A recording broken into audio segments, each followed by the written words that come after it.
দেখ না, এই চাষা গাইয়াটা কি বলতেছে। এই চাষা গাইয়াটা বলতেছে ওর ফোনে নাকি মন্ত্রী জানি কে, আমার ফোনে মন্ত্রী নাম্বারটা একটু খুঁজে বের করে দেন তো। আয় আয়, এ তো দেখি মন্ত্রীর ভাই ভুল করে আমাদের সোসাইটিতে ঢুকে পড়ছে। সেভ করা আছে। আমি তো আপনার এই জন্যই কইলাম যে আমার মোবাইলে মন্ত্রীর নাম্বার সেভ করা আছে, আপনি খালি আমার একটু বাইর করে দেন, আমি তার কল দিব। তাই না, এসে বলবে আমার ফোনে মন্ত্রীর নাম্বার আছে আর আমরা এটা বিলিভ করে নেব। এই শোন, মন্ত্রী কি জানিস, মন্ত্রীর ক্ষমতা কতটুকু, মন্ত্রীর নাম্বার আছে।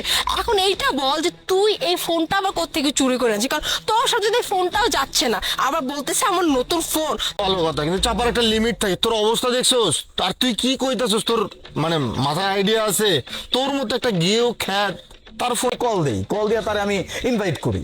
ও গড, মানে আমি আর কে কি শুনবো, আল্লাহ আমাকে এখান থেকে তুলে নিয়ে যাও। হ্যাঁ, এই চাষার বাড়িতে শিক্ষাইতে যাবে, হ্যাঁ চাষা জানি কোথাকার। কি ভাবছিস, হ্যাঁ শহরে মেয়ের সাথে লাইন টাইন মারবি, তারপরে গ্রামে গিয়ে বলবি যে দেখ এরকম। এটা আমি মানতেছি, কিন্তু আমার বউ আপনার থেকে যথেষ্ট সুন্দরী, আমি তার অনেক ভালোবাসি, আর আমার বউ আমার অনেক ভালোবাসে। আপনারা আমি কোনো লাইন মারতে যা ইচ্ছা তাই কইতেছেন, আমার যে অশিক্ষিত কইতেছেন, আপনি আমার সম্পর্কে জানেন? হ্যাঁ, আমি ভাই যথেষ্ট শিক্ষিত, আর আপনারা যে আমার ক্যাশ কাম করলে কি এখন আমি স্যুট বুট পরে যাবো? এই তুই না পড়াশোনা গরম আমাকে দেখাইস না। হ্যাঁ, তোর কোনো আইডিয়া আছে তুই কার সামনে দাঁড়িয়ে আছিস? হ্যাঁ, চাকরি করেন, আপনার অনেক টাকা স্যালারি, এসে আমার কোন তো যে আপনার স্যালারি কত? ও এখন আমার স্যালারি শোনার খুব ইচ্ছা যাচ্ছে, তাই না? যেন বলে গ্রামে কাজকর্ম করে, ওই প্রত্যেক দিন কি হাজিরা না মাজিরা কি বলে, কত পাবি 50 থেকে 100 টাকা। আর তুই আমার স্যালারি জানতে চাস? চোখ বড় বড় হয়ে গেল রে, 50,000 টাকা প্রতি মাসে ইনকাম করি, আর তুই কিনা চাষা খাইয়া আমার সামনে এত ভাব মারাইতেছিস। আপনি যে 50,000 টাকা প্রতি মাসে স্যালারি পান, এই 50,000 টাকা প্রতিদিন আমার গাড়ির তেল খরচ। চাপার একটা লিমিট থাকে। তুই কি মনে হয় আমরা বলদ? কি বলতেছিস এগুলা? তোর মাথা ঠিক আছে? হ্যাঁ, তোর এই ভাঙা বাইকে লাগে নাকি 50,000 টাকা তেল, চাপাবাদ জানি কোথাকার। এই গাড়িতে প্রতিদিন 50,000 টাকার উপরে তেল লাগে। এই তুই কি সকালবেলা কিছু খেয়ে বের হয়েছিস বাসা থেকে? হ্যাঁ, মানে কি বলতেছিস?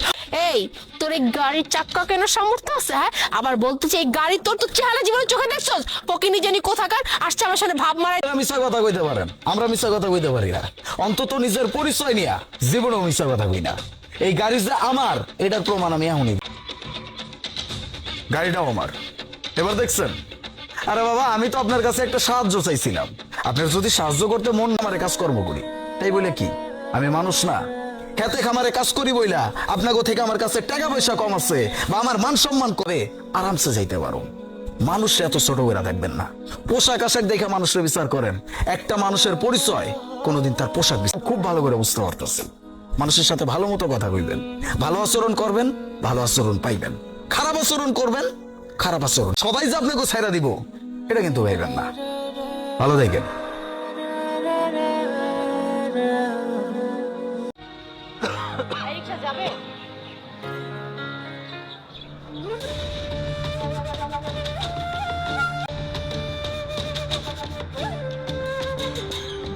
ভাবি, তুমি রিক্সাওয়ালার দিকে এভাবে তাকিয়ে আছো কেন? এই রিক্সায় যাবে না কেন? এমনি যাব না, এত কথা কেন বলছো? যখন বলেছি এই রিক্সায় যাবো না তো যাবো না। চলো। যাবেন আপনি? না, আমিও যাব না, আপনারা অন্য রিক্সায় চলে যান। এটা আমার যাচ্ছে না, চলো না, প্রয়োজনে আমরা হেঁটেই যাব। চলো। এই রিক্সায় যাব, গাড়ি নিব না। চলো। রাস্তায় রিক্সা নিয়ে আসছেন কিসের জন্য? চেহারা দেখাইতে? আপনার চেহারা দেখার জন্য কি প্যাসেঞ্জারে ঘুরঘুর করবে? যাবেন যেহেতু চলেন। শেফা, কতবার বোঝাতে হবে যে এই রিক্সায় আমরা যাবো না? চলো।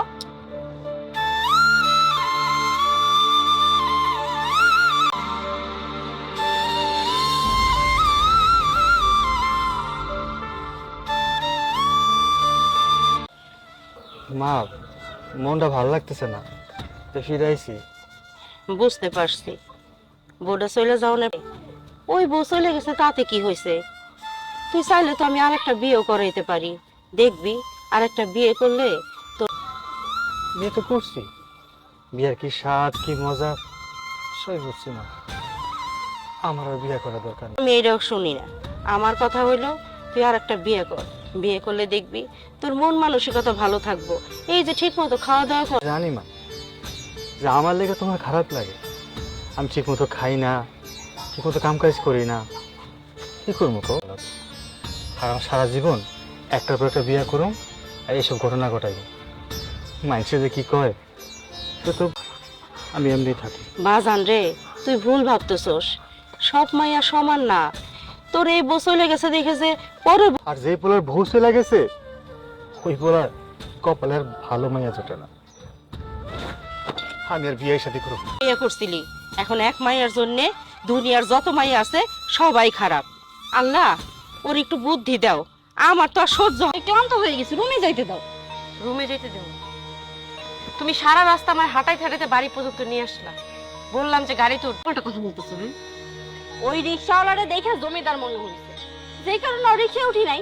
আর তুমি কি না বলতেছো ওই রিক্সাওয়ালার সাথে আমার কি সম্পর্ক আছে? আপনার পূর্ব পরিচিত, কিন্তু আমারে দেখা কথাগুলো লুকানোর জন্য এমন ভাব ধরছিলেন মনে হয় যেন আপনি একদম ফেরেশতা, কিচ্ছু জানেন না। গলা নামায় কথা কন। ভুল করবেন আপনি, আবার গলা উঁচু করে কথা কইবেন? আপনি এই বাড়ির বউ, একটা পুরুষের দিকে কিভাবে তাকাইছিলেন আমি কিন্তু এত কৈফিয়ত আমি তোমার কাছে দিতে পারবো না। আমি তোমারটা খাইও না, তোমারটা করিও না। তোমার ভাই আমারই বিয়ে দিবে। কৈফিয়ত দিয়েন। শেফা, একটু বেশি বাড়াবাড়ি করতেছো। ছোট ছোটর মতো থাকো, বড় গো বিষয় এত নাক গলাই যাইছো না। আপনি এই বাড়ির বউ, যার ভিতরে যাব। একটু সাবধান হয়ে যাও, আমার বিষয়ে তো নাক গলাইতে বিষয় সময় হইলেই বুঝতে পারে।